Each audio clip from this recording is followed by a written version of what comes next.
Good day, everyone. Today we will be discussing the first subtopic of Chapter 2, the sentence structure. As previously discussed in class, a sentence is obviously made up of a number of words, but it is not true that sentences are formed simply by putting a row of words together. To prove that, let's begin with a simple example.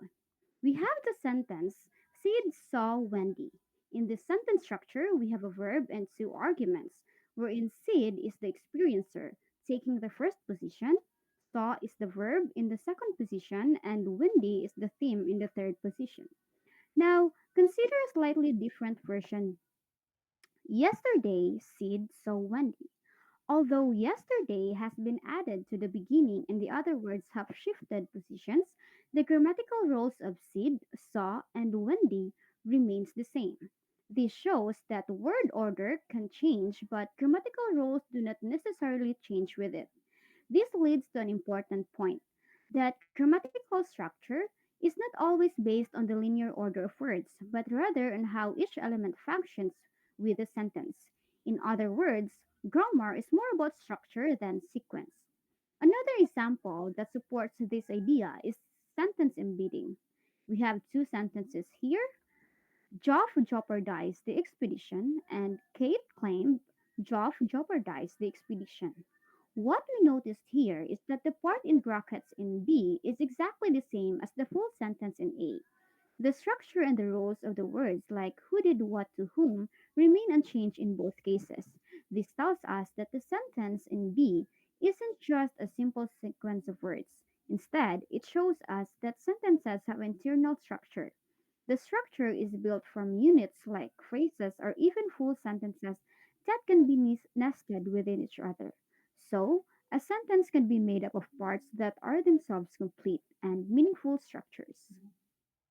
Now, as you go on in this chapter, it becomes apparent that there are endless possibilities in making sentences. So, this is like you're building with Lego blocks.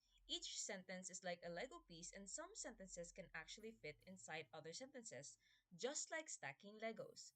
Just like the sentence here, Kate claimed with another sentence, Joff jeopardized the expedition. So, if it is grammatical for one sentence to contain another, then it follows that the contained sentence can contain another sentence and so on and so forth.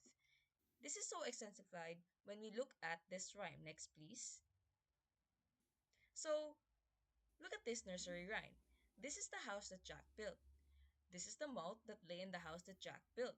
This is the mouse that ate the malt that lay in the house that Jack built, and so on and so forth. So, what's happening here is that each new sentence includes the one before it. It's like a sentence inside a sentence inside a sentence, and so on and so forth.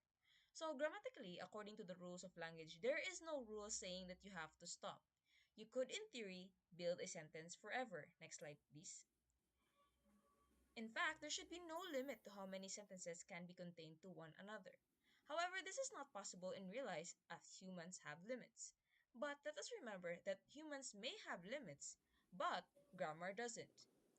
It's like saying that we should rewrite the laws of gravity because someone tripped and fell, and that is not how it works. Even if we can't use super long sentences, the rules of language say they're still possible. So the point is here that the rules of language aren't based on our memory, attention, or lifespan. Those are human problems, not grammar problems. We shouldn't change grammar rules to fit human limits.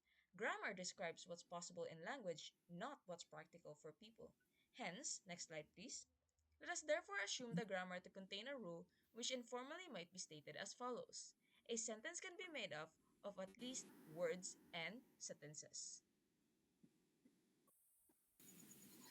So one interesting about sentences is they can actually contain other sentences. This is called recursion. Basically, it's when a rule refers back to itself.